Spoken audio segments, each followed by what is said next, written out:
Now, every fern back. Today I want to share a most important talks with you guys. Listen me carefully. You're dying. Not the kind of dying where your heart stops and someone calls an ambulance. No, this is the other kind.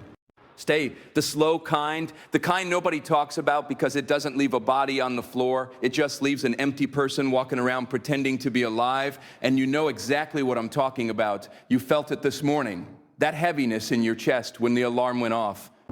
That split second right before your eyes opened where your brain whispered, "Not again." And you hit snooze, not because you were tired, but because you had nothing worth waking up for. Nothing that made you throw the covers off and say, "Let's go." Stay, you just existed into another day. And here's what's terrifying about that. You've been doing it for months, maybe years, and you've gotten so used to it that you don't even feel the weight anymore. It's just life now.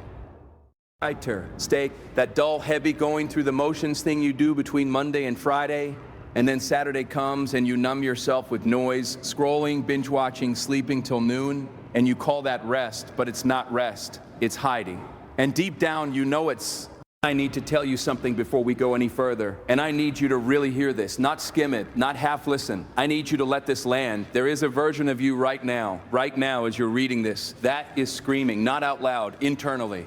Iris, stay, a version of you that remembers what it felt like to do art, have fire, to have ambition, to look at the future and feel excited instead of anxious. That version hasn't died, but is suffocating slowly under the weight of all the things you keep telling yourself you'll fix tomorrow. And I'm going to show you exactly what's killing it. Not some vague feel-good advice.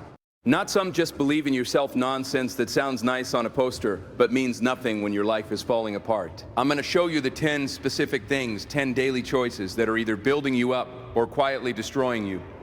State, and most people are letting all 10 of them rot. But here's the thing that's going to hit you the hardest. It's not one big thing that's ruining your life. It's not some dramatic catastrophe. It's not a single terrible decision. It's something far more dangerous than that.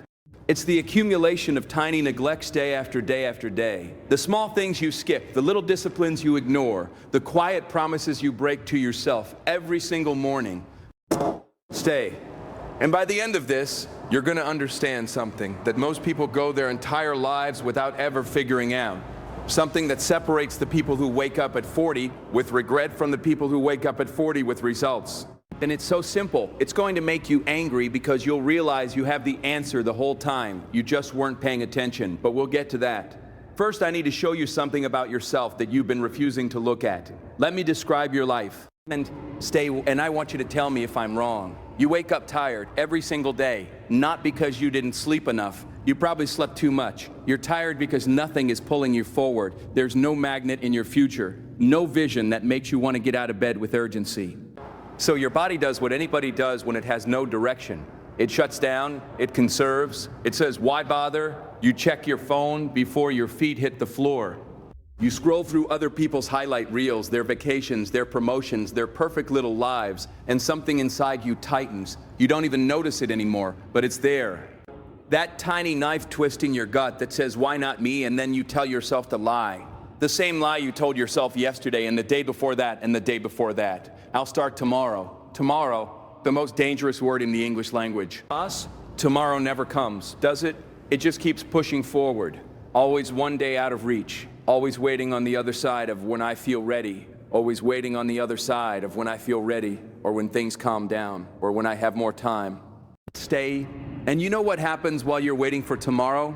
Today passes, and it takes a piece of you with it. A piece you don't get back. Let me tell you what's really happening to you. Kind, stay be cruel. I'm saying it because someone needs to tell you the truth, and nobody in your life has the guts to do it. You're not lazy, hear me on that. You are not lazy. I know that's what you've been telling yourself. Stay, I know that's the label you've stuck on your chest like some kind of name tag at a conference. Hi, I'm lazy, but that's not what's going on. Lazy people don't feel guilty. Lazy people don't lie awake at 2 a.m. staring at the ceiling, replaying all the things they should have done. Lazy people don't feel that pit in their stomach when they see someone their age doing better than them. You feel all of that every single day, which means you're not lazy. You're stuck. You're paralyzed. You're standing at the edge of your own potential and you can't figure out how to take the first step because you convinced yourself that.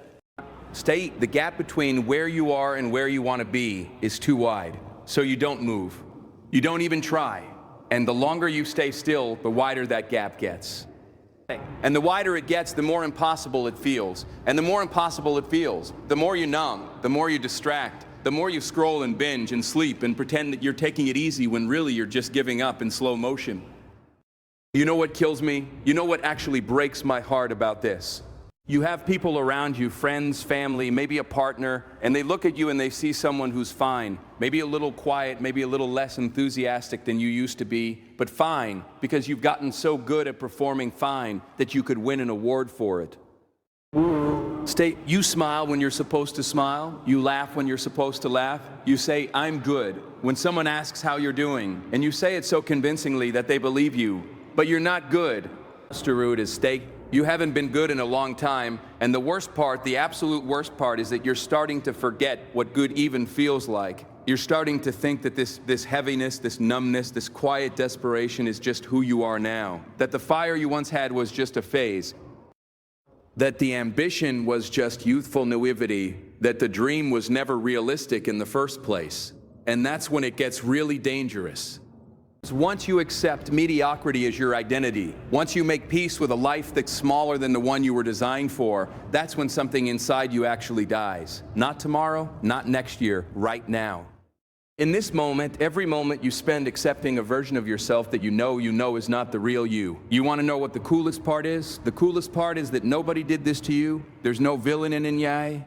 Our story. No one held you down. No one stole your fire. You let it go, one skipped workout at a time, one unread book at a time, one I'll do it later at a time, one Sunday night spent dreading Monday instead of preparing for it.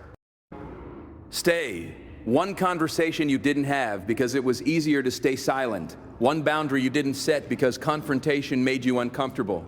One truth you didn't tell yourself because the lie was softer. And all of those tiny cerners, they added up. They compounded like interest on a debt you forgot you had, and now you're drowning in it, and you don't even know how you got here. Let me ask you something, and I want you to be honest. Brutally, uncomfortably honest. When was the last time you improved, not just showed up, not just survived another day? When was the last time you went to bed knowing that you were better than you were when you woke up? When was the last time you could look at yourself and say, "I gave today everything I had," not, "I was busy today"? Busy is not the same as better.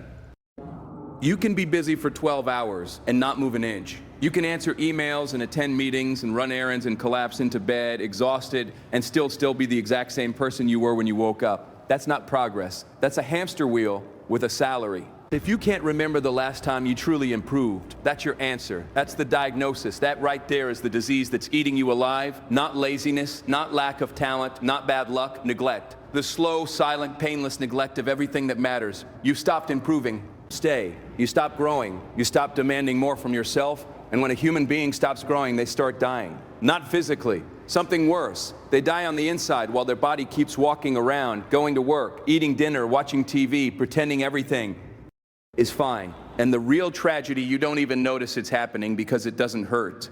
That's the evil genius of neglect. It's completely painless. Missing one workout doesn't hurt. Skipping one day of reading doesn't hurt. Skipping one day of reading doesn't hurt.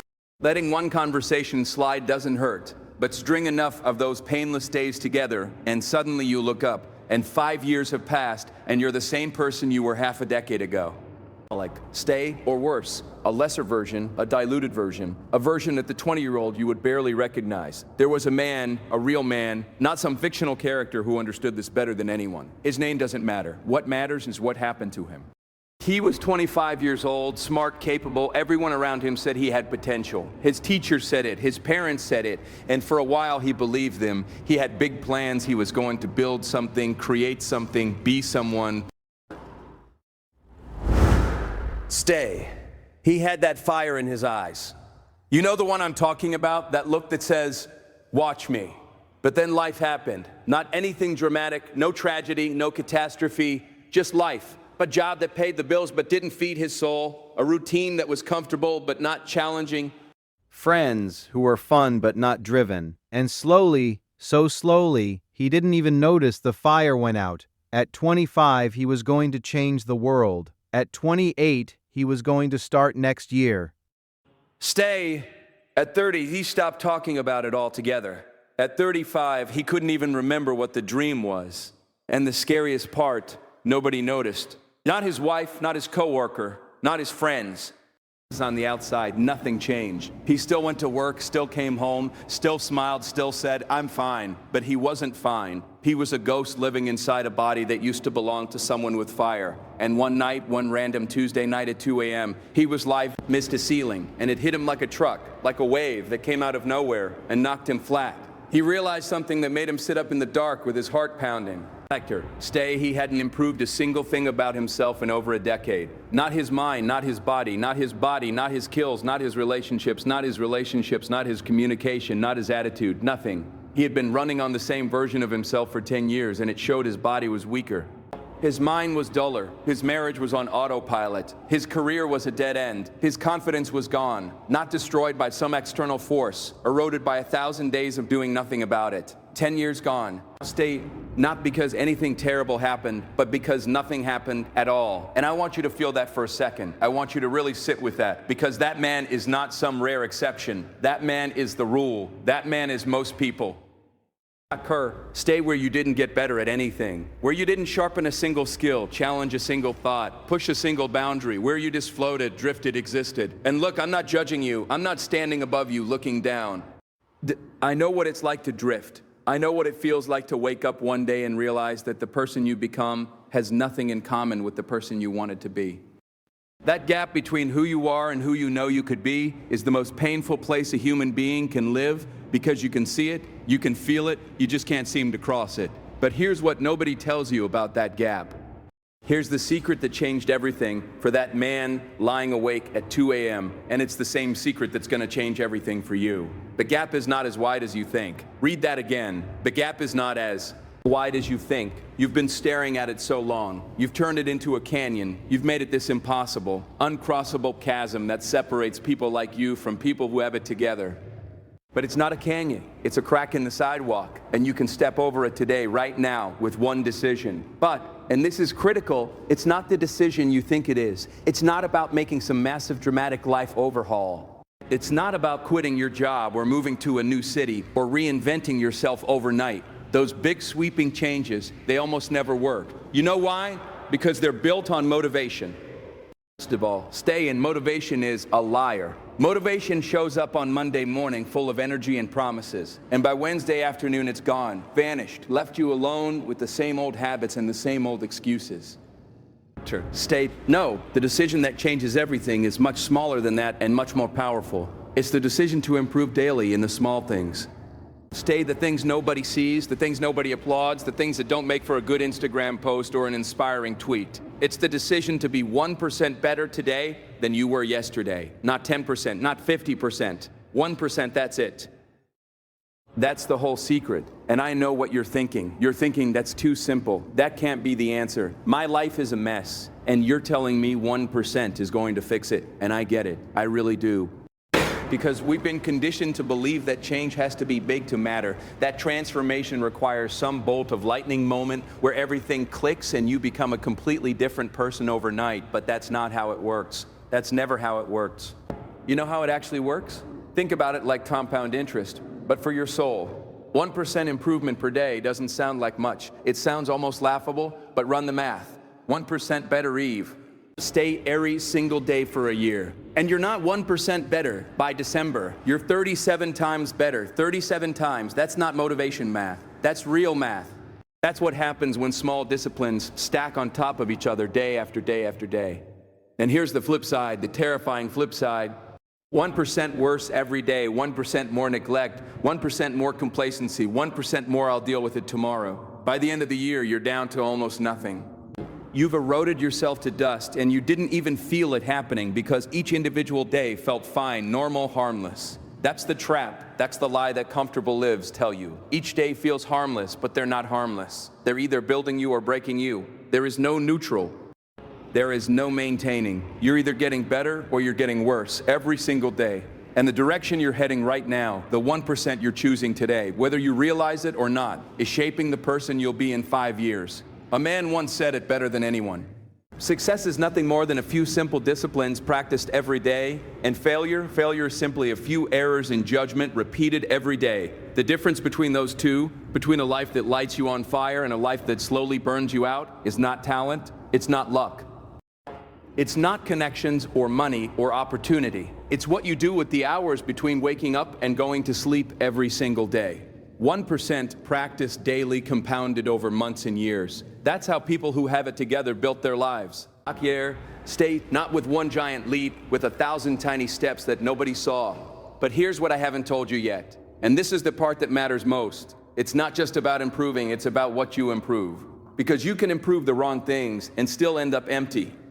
You can get better at your job and still hate your lead. Stay. Fee. You can build discipline in one area and let everything else crumble. You can read 100 books and still be the same person if you're reading the wrong ones. There are 10 things, 10 specific areas. Stay, and if you're not improving in all 10 of them daily, consistently, relentlessly, you're building a house on sand. And it doesn't matter how beautiful the house looks from the outside. One storm and it all comes down, and that's exactly what happened to that man at 2 a.m. He neglected all 10 for years. Stay. And when the storm came, and storms always come, he had nothing to stand on. No foundation, no strength, no reserves, just a hollow version of himself staring at the ceiling, wondering where it all went wrong. But that night, something shifted. Something cracked open inside him, not hope, not yet sigh. Something shifted. Something cracked open inside here and on not hope, not yet sigh. Something shifted, something cracked open inside him, not hope, not yet sigh. Something before hope, something raw, some more honest awareness. He saw himself, really saw himself for the first time in years. Not the version he showed the world. The real version, the neglected version, the version that had been slowly falling apart while he smiled and said, "I'm fine." And in that moment of brutal, unfiltered clarity, he made a decision. Not a big one, not a dramatic one, a tiny one, a whisper of a decision that nobody else would have even noticed. He decided that tomorrow, not next week, not next month, not when he felt ready tomorrow, he was going to start improving one thing, just one. And then the next day, another. See you in the next video. Thanks for watching.